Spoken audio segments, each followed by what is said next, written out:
no one is safe. Ladies and gentlemen, here with a special edition of the Colbert Report, Stephen Colbert.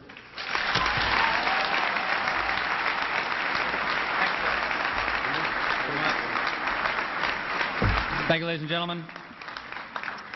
Before I begin, I've been asked to make an announcement. Whoever parked 14 black bulletproof SUVs out front, could you please move them? They're blocking in 14 other black bulletproof SUVs. They need to get out. Wow. Wow, what an honor. The White House Correspondents' Dinner. To sit here at the same table with my hero, George W. Bush. To be this close to the man. I feel like I'm dreaming. Somebody pinch me. You know what? I'm a pretty sound sleeper. That may not be enough. Somebody shoot me in the face. Is he really not here tonight? Damn it. The one guy who could have helped. By the way, before I get started, if anybody needs anything else at their tables, just speak slowly and clearly into your table numbers. Someone from the NSA will be right over with a cocktail. Mark Smith, ladies and gentlemen of the press corps, Madam First Lady, Mr. President, my name is Stephen Colbert, and tonight it is my privilege to celebrate this president. Because we're not so different, he and I. We both get it. Guys like us, we're not some brainiacs on the nerd patrol. We're not members of the Factinista. We go straight from the gut. Right, sir? That's where the truth lies. Right down here in the gut. Do you know you have more nerve endings in your gut than you have in your head? You can look it up. Now I know some of you are going to say I did look it up, and that's not true. That's because you looked it up in a book. Next time, look it up in your gut. I did. My gut tells me that's how our nervous system works. Every night on my show, The Colbert Report, I speak straight from the gut, okay? I give people the truth unfiltered by rational argument. I call it the no-fact zone. Fox News, I hold a copyright on that term.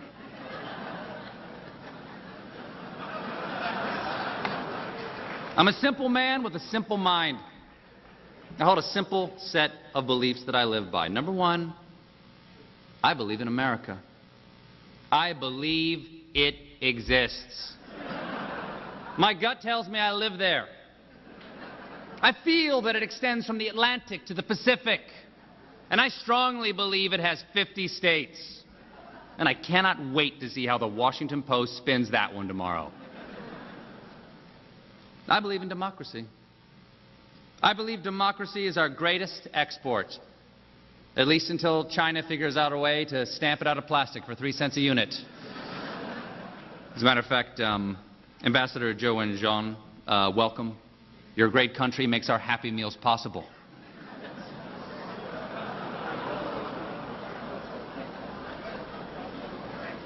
I said it's a celebration. I believe the government that governs best is the government that governs least, and by these standards we have set up a fabulous government in Iraq. I believe in pulling yourself up by your own bootstraps. I believe it is possible. I saw this guy do it once in Cirque du Soleil. It was magical. And though I am a committed Christian, I believe that everyone has the right to their own religion, be you Hindu, Jewish, or Muslim. I believe there are infinite paths to accepting Jesus Christ as your personal Savior.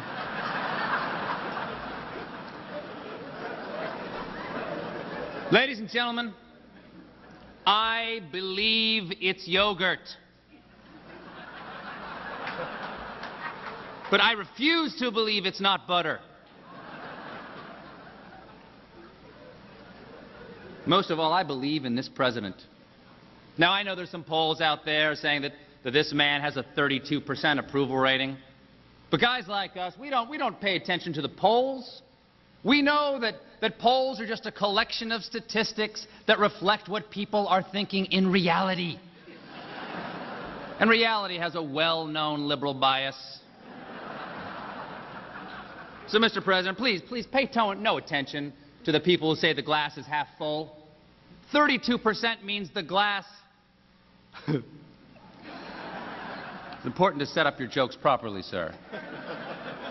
Sir, pay no attention to the people who say the glass is half empty. Because 32% means it's 2/3 empty. There's still some liquid in that glass, is my point. But I wouldn't drink it. The last third is usually backwash. Okay. Look, folks, my point is that I don't believe this is a low point in this presidency. I believe it is just a lull before a comeback. I mean, it's like the movie Rocky, all right?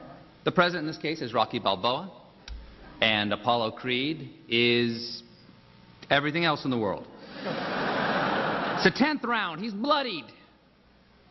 His corner man, Mick, who in this case I guess would be the vice president, he's yelling, "Cut me, Dick, cut me." And every time he falls, everyone says, "Stay down, Rock, stay down." But does he stay down? No. Like Rocky, he gets back up, and in the end, he actually loses in the first movie. Okay, doesn't matter. Doesn't matter. The point is, it is the heartwarming story of a man who was repeatedly punched in the face.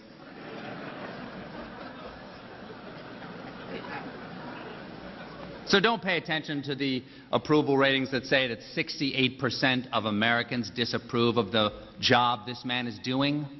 I ask you this, does that not also logically mean that 68% approve of the job he's not doing? Think about it. I haven't. I stand by this man. I stand by this man because he stands for things. Not only for things, he stands on things. Things like aircraft carriers and rubble and recently flooded city squares. And that sends a strong message that no matter what happens to America, she will always rebound with the most powerfully staged photo ops in the world. Now, there may be an energy crisis. Well, this president has a very forward-thinking energy policy. Why do you think he's down on the ranch cutting that brush all the time? He's trying to create an alternative energy source. By 2008, we will have a mesquite-powered car. And I just like the guy. He's a good Joe. Obviously loves his wife. Calls her his better half. And polls show America agrees. And she's a true lady and a wonderful woman. But I just have one beef, ma'am. I'm sorry, but this reading initiative. I'm sorry, I've never been a fan of books. I don't trust them. They're all fact, no heart. I mean, they're elitists telling us what is or isn't true or what did or didn't happen. Who's Britannica to tell me the Panama Canal was built in 1914? If I want to say it was built in 1941, that's my right as an American. I'm with the president. Let history decide what did or did not happen.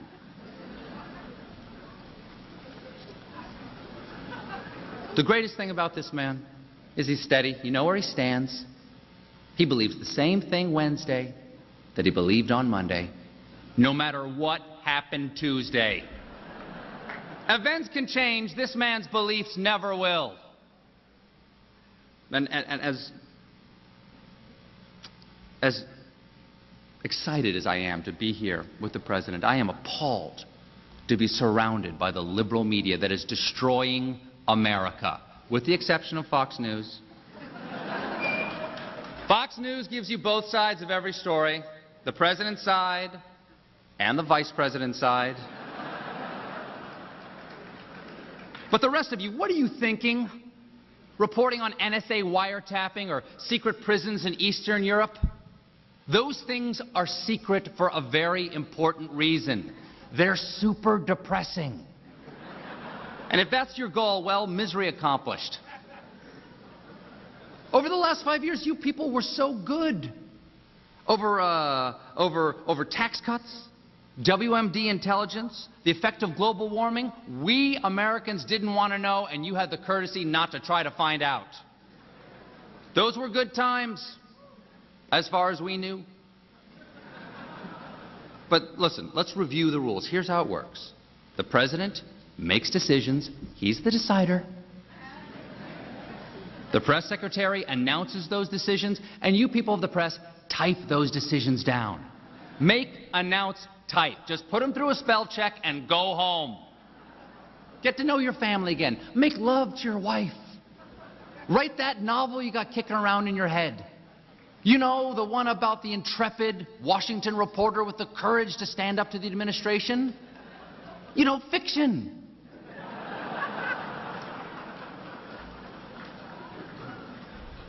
Because really, what incentive do these people have to answer your questions after all?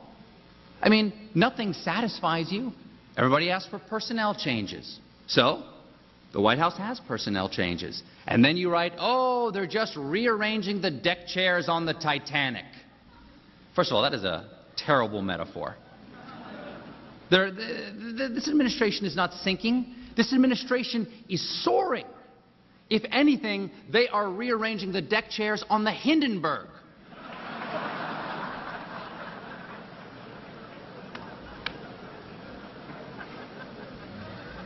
Now, it's not all bad guys out there. There's some of the heroes out there tonight. Christopher Buckley, Jeff Sachs, Ken Burns, Bob Schieffer. I've interviewed all of them. By the way, Mr. President, thank you for agreeing to be on my show. I appreciate it. I was just as shocked as everyone here is. I promise you. How's Tuesday for you?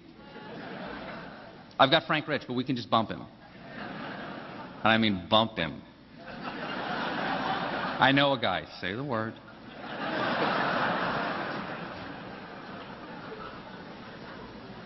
See who we got here tonight. We got General Mosley, Air Force Chief of Staff. We've got General Peter Pace, Chairman of the Joint Chiefs of Staff. They still support Rumsfeld. Right, you guys aren't retired yet, right? Right, they still support Rumsfeld. Look, by the way, I've got a theory about how to handle these retired generals. I've caused all this trouble. Don't let them retire. Come on, we've got a stop-loss program. Let's use it on these guys. I've seen Nazzini in that crowd on Wolf Blitzer. If you're strong enough to go on one of those pundit shows, you're strong enough to stand on a bank of computers and order men into battle. Come on.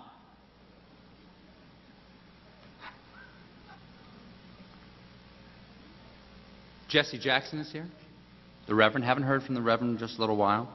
I had him on the show. It was a very interesting interview, very challenging interview. You can ask him anything, but he's going to say what he wants at the pace that he wants. It's like boxing a glacier. Enjoy that metaphor, by the way, because your grandchildren will have no idea what a glacier is.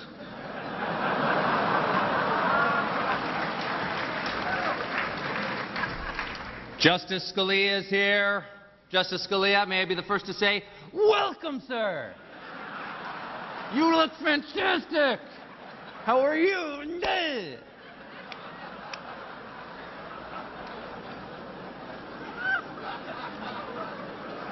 Just talking some Sicilian with my paisan.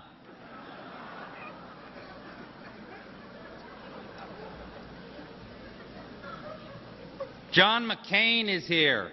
John McCain, what a maverick. Somebody find out what fork he used on his salad. Because I guarantee you it wasn't a salad fork. This guy could have used a spoon. There's no predicting him. By the way, Senator McCain, so wonderful to see you coming back into the Republican fold. I've actually got a summer house in South Carolina. Look me up when you go to speak at Bob Jones University. So glad you've seen the light, sir. Mayor Nagin. Mayor Nagin is here from New Orleans, the chocolate city. Yeah, give it up. Mayor Nagin, I'd like to welcome you to Washington, D.C., the chocolate city with a marshmallow center.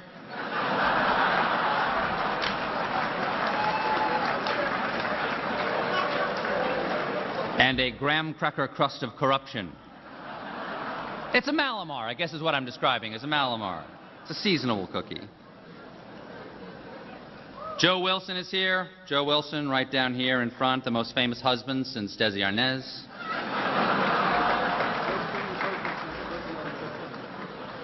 And of course, he brought along his lovely wife, Valerie Plame. Oh my God. Oh, what have I said?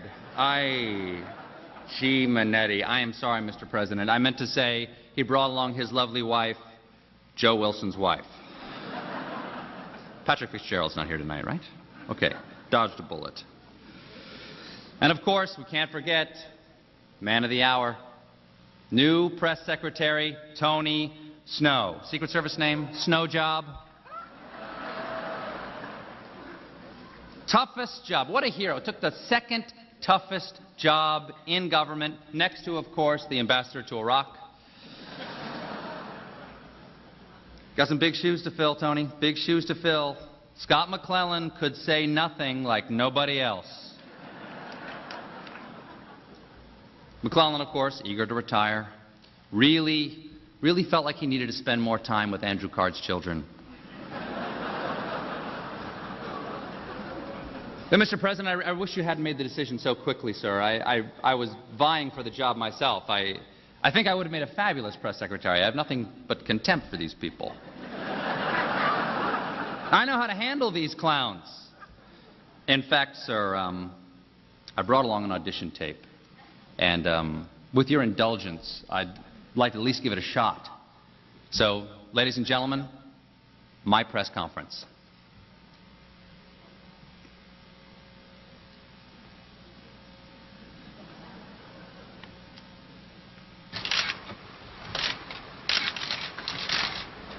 I have a brief statement. The press is destroying America. Okay, let's see who we got here today. Stretch. Sir Nerdlington. Sloppy Joe. Terry Lemon Moran Pie.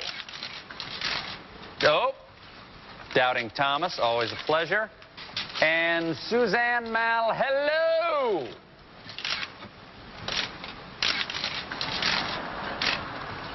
Yes. Will the Vice President be available soon to answer all questions himself? I've already addressed that question. You. Walter Cronkite, the noted CBS anchor.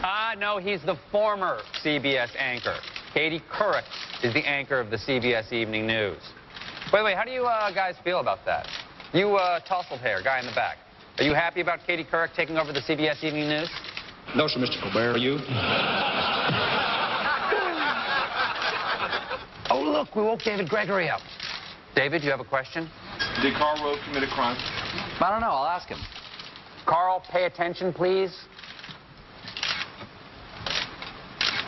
Do you stand by your statement from the fall of 2003 when you were asked specifically about Carl and Elliot Abrams and Scooter Libby, and you said, I've gone to each of those gentlemen, and they have told me they are not involved in this. Do you stand by that statement? Nah, I was just kidding. No, you're not finishing. You're not saying anything. You stood at that podium and said... That's where you're wrong. New podium. Just had it delivered today. Get your facts straight, David. This is ridiculous. The notion that you're going to stand before us after having commented with that level of detail and tell people watching this that somehow you've decided not to talk? You've got to... I'm sorry, what's that, David? If I can't hear you, I can't answer your question. I'm sorry. I have to move on. Yes. Terry. After the investigation began, after the criminal investigation was underway, you said, all of a sudden you have respect for the sanctity of the criminal investigation? No, I never had any respect for the sanctity of a criminal investigation. Activist judges. Yes, Helen. You're going to be sorry.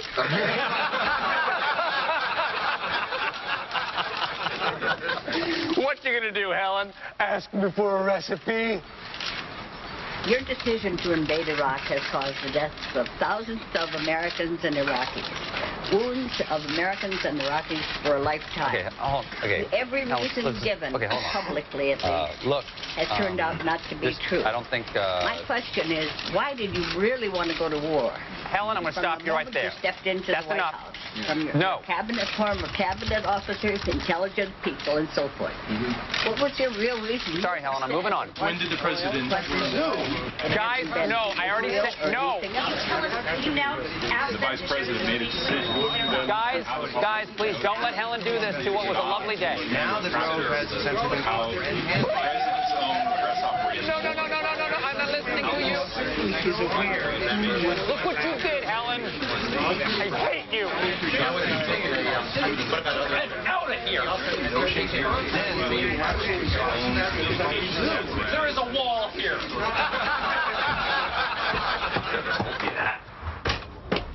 It reeks in there. Ridiculous. I've never been so insulted in my entire life. Stupid job.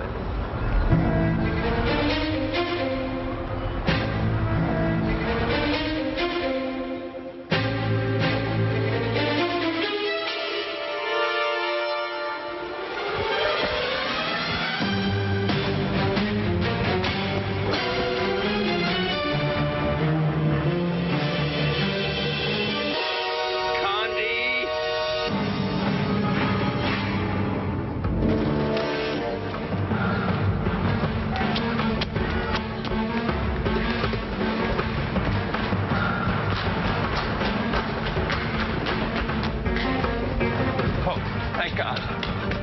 Help me. That seems to be the problem, sir. She won't stop asking why we invaded Iraq. Hey, why did we invade Iraq? No!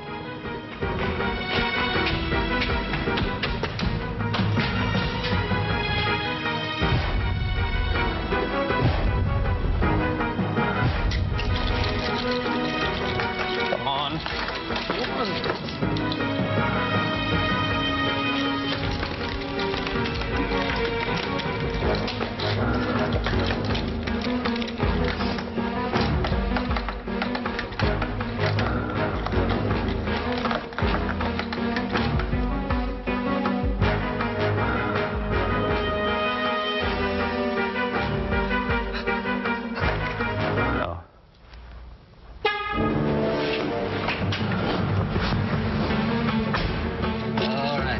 Okay, got it. Oh, God.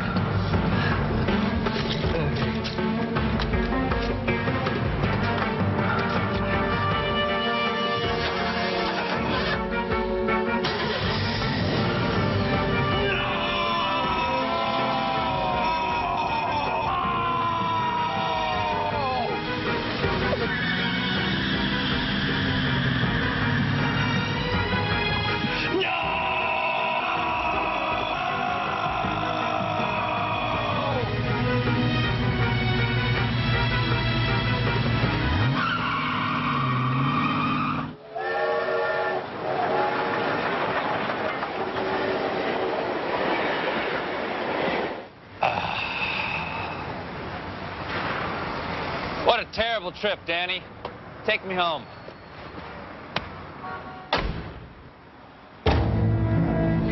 Buckle up, hon.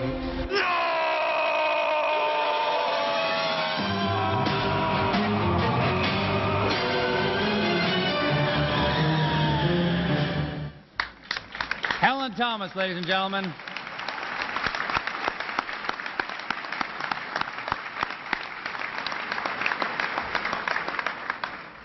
Mr. Smith, members of the White House Correspondents Association, Madam First Lady, Mr. President, it's been a true honor. Thank you very much. Good night.